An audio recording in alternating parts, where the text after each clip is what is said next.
Good morning, everybody. Madam Roy back once again. Tuesday, January 28th, 2020. Got another vlog video for you guys today. Heading into the thrift store real quick just to see what they have. As most of you know that have followed my channel for any length of time, it is sale day today, so hopefully you find some goodies. Everything's 25% off at the CHKDs. And when I get home, I got to show you a project I've been working on the past couple of days.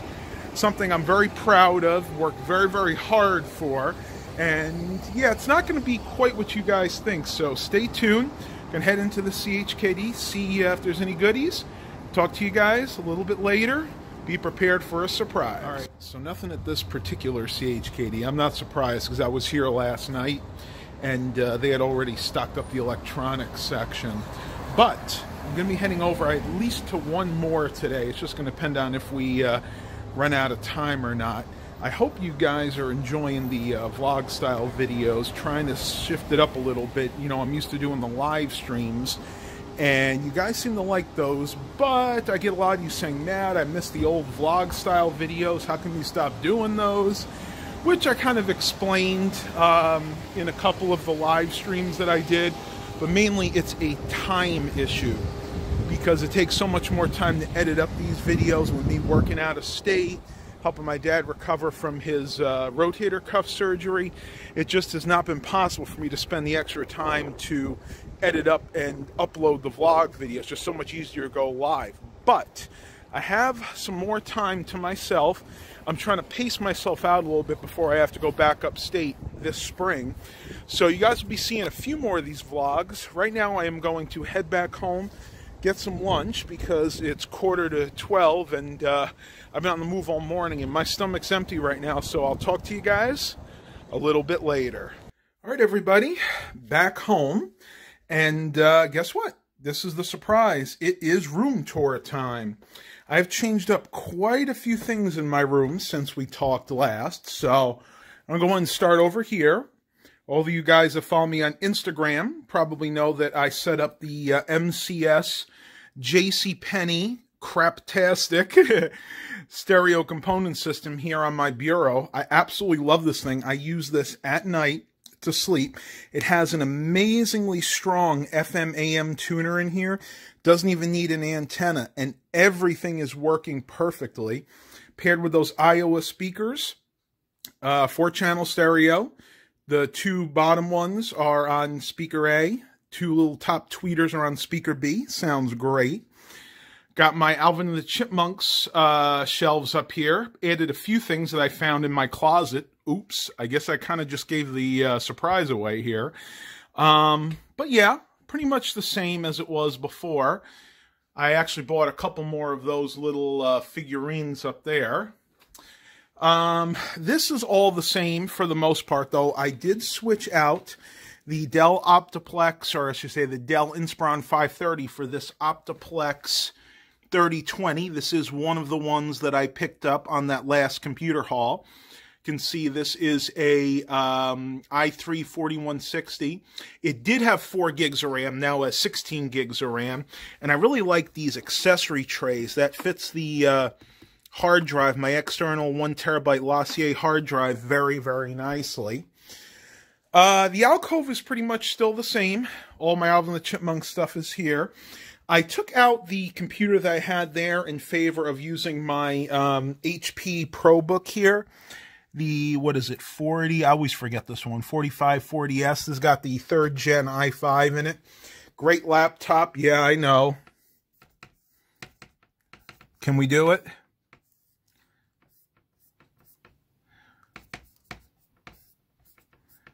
Man, I can't really spell that well, but that'll make a good thumbnail. But yeah, everything else is pretty much the same. Found a couple of more pillows.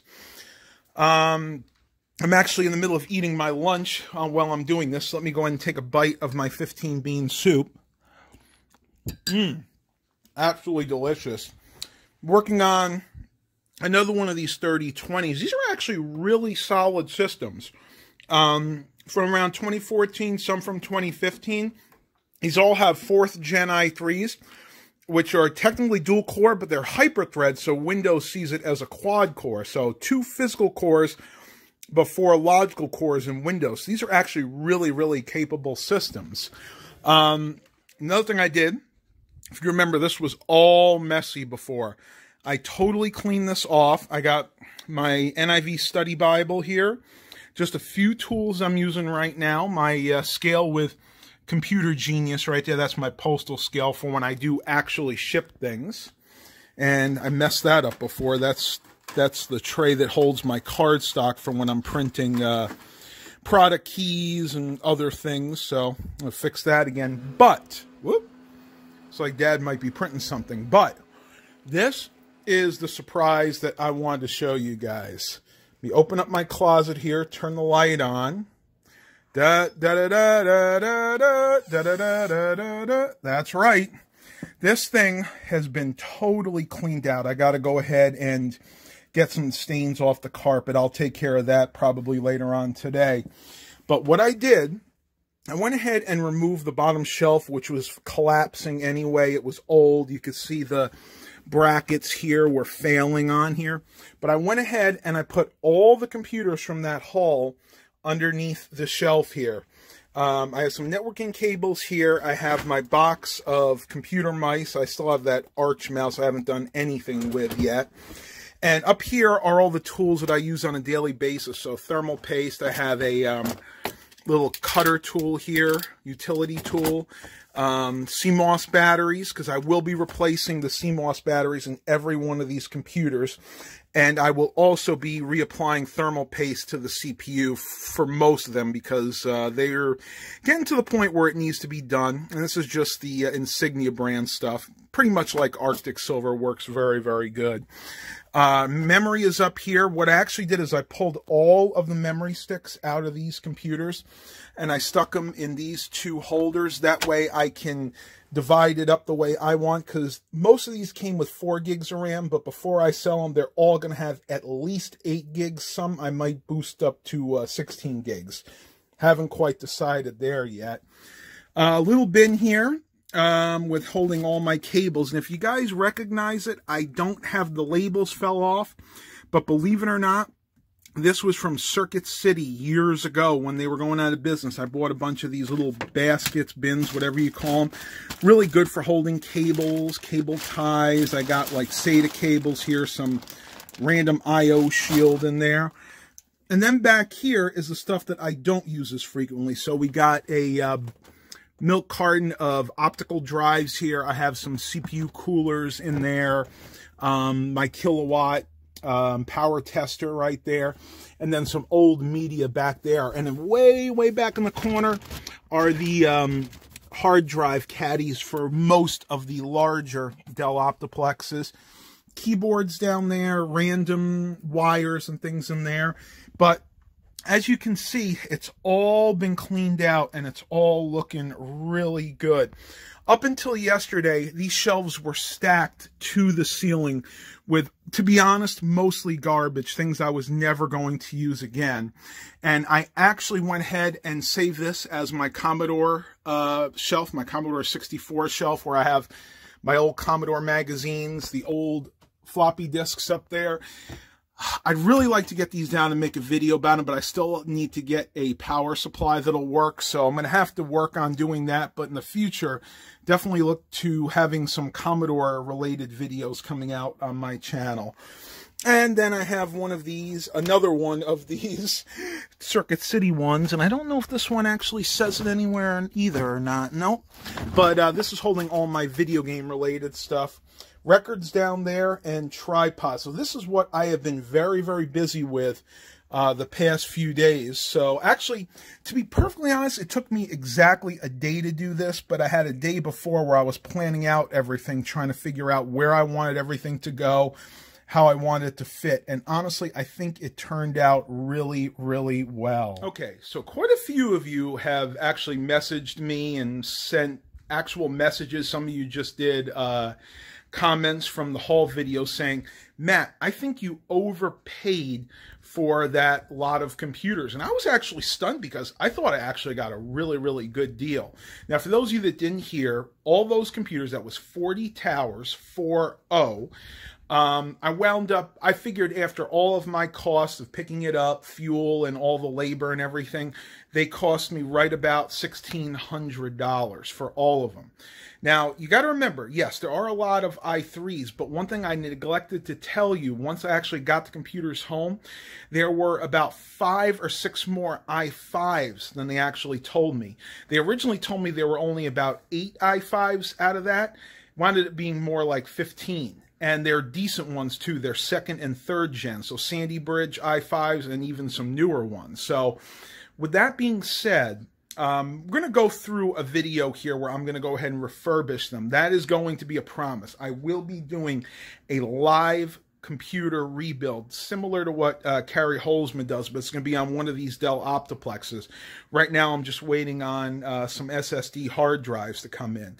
But getting back to what I was saying, I figure with the i3s, and I know it, if I put a good SSD, so 240 gig SSD, I'll keep the 500 gig hard drive. Each one of these computers came with a 500 gigabyte Seagate Barracuda hard drive as standard. And I go ahead and make sure each one has 8 gigs of RAM. I put a good graphics card in, pair it with a monitor, keyboard, and mouse. I can get $220 a piece all day long for the i3s. The i5s, more like $240 or $260. So when I do the math, I'm going to be doubling, actually more like making about a 60% profit, say 50 to 60% profit on each one of these systems. So for you naysayers out there, it can be done. Now, bear in mind, it depends on where you live. Here in the U.S. in the South, these computers are still very sought after. There are areas of the world where laptops are more desirable, but at least in my area, which is a lot of business customers, we have a lot of people that want to have archival storage. They prefer having the desktop units to laptops. And this is talking from my 10 years of experience in this area. All right, tubers, I have been yammering on long enough about this. I'm going to go ahead and pause the vlog. I'm going to finish my lunch, see what the rest of the day brings, and I'll talk to everybody on the flip side. All right, everybody, check this out. Mom just called me into the upstairs room. Look at all of the crows in the backyard. Mom threw some bread out. They were there before. My gosh. I have never seen that many birds. There must be a couple hundred down there. I didn't throw that much bread out. Man, they're really going for the bread, aren't they? And now they're flying away, some of them. I didn't throw that much bread out. I didn't even know crows flew in packs like that. I don't know if they're blackbirds or crows or what They look like crows from here, but it's hard to tell. They might be starlings. I don't know. Maybe somebody on YouTube knows.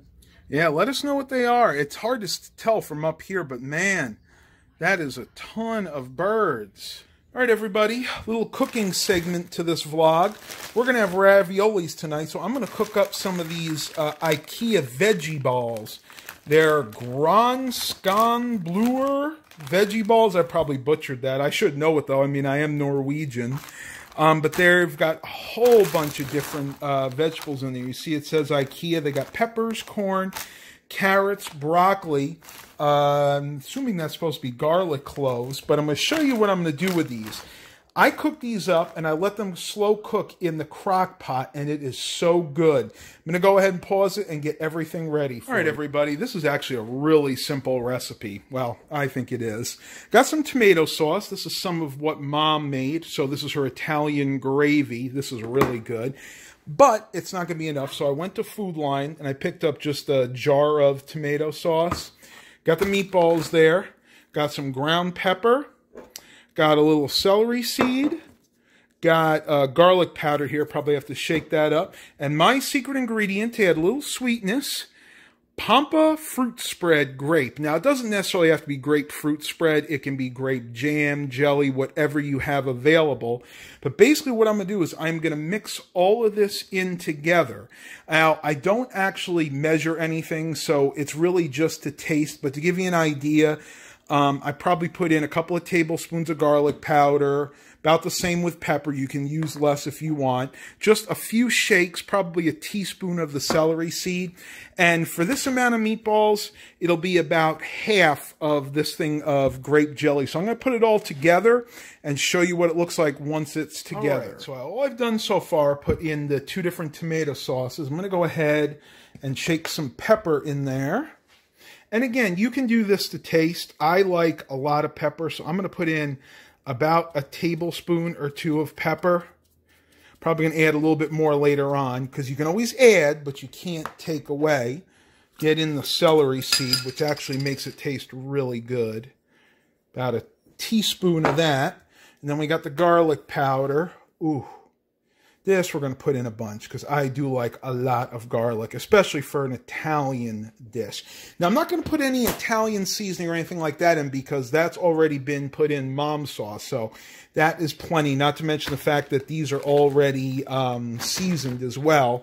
Need to go ahead and pop this open and then get the grape jelly, or in this case, the fruit spread in there. I actually like using the fruit spread because it's really easy to deal with. It's not the healthiest thing, so yeah, you guys out there that are following my channel for that reason, just look away, look away. So we're going ahead and squeeze a bunch of this in, and I'm going to wait till it gets down to, that's good. That's about all I want in there. Now, the last thing to do is going to be to put the meatballs in. I need to see if this is going to be enough sauce for all those meatballs. It might not be, so I'm going to go ahead and pause this, open these up, and go ahead and see if it's enough. But before I do that, I want to go ahead and get myself just a little or a big wooden spoon here.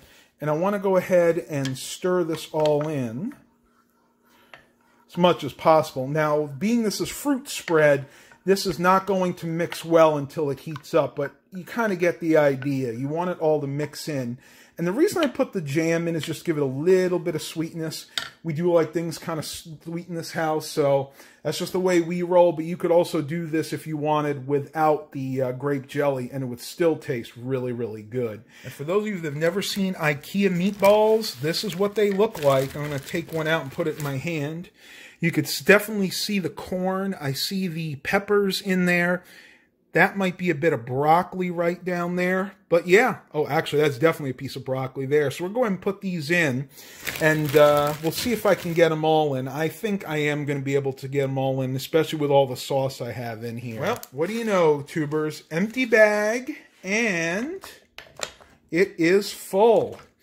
Now, all you really need to do at this point is kind of push everything down, because you want to make sure it's in the sauce, and that's the way it's really, really going to get cooked properly. One of the biggest mistakes I know people make, especially in crock pots, is they overfill them, especially if you're relying on the sauce to give the item that you have in the crock pot flavor. So you want to make sure the sauce is permeating every one of those meatballs, and in my case it is. Last thing to do is go ahead and put the lid on. I'm actually going to go ahead and turn this to high because this crock pot is a little bit on the weak side. And it'll probably take about 2 or 3 hours to cook this, honestly, on high. If it starts burning, like if it starts bubbling, boiling too much, then I'll go ahead and put it back on low. But check back with you guys when it's all done. All right, everybody. And this is the finished product with the meatballs. They are just about done. I'm going to go ahead and cut into one real quick right on this trivet. And you'll be able to see that the sauce has started to permeate inside. It's nice and hot. Might give them a few more minutes, but for the most part, this is done. Now, I will say this. I did wind up adding a little bit of Italian seasoning and some of my spike seasonal just because I thought it was a little too bland. But other than that, this is a real simple, easy way to make meatballs that really taste good. I got to put this back on, and I did wind up putting it on high just to make sure it would cook in time. Right now, for dinner, I am making some of these Pede brothers. I'm assuming that's how you pronounce that. cheese raviolis that I get at Dollar Tree. These things are really, really good. I've had this brand, and I've also had, I had one of these Rico ones in the freezer, but you can see it's kind of gotten freezer burn, so I think I'm probably just going to discard that one and go with these two. Got the water boiling, and it's about time to have dinner, so I'm going to end the vlog here. Hope you guys enjoyed this. Mix it up a little bit today. Please continue to like and subscribe, and as always, have a blessed day, everybody.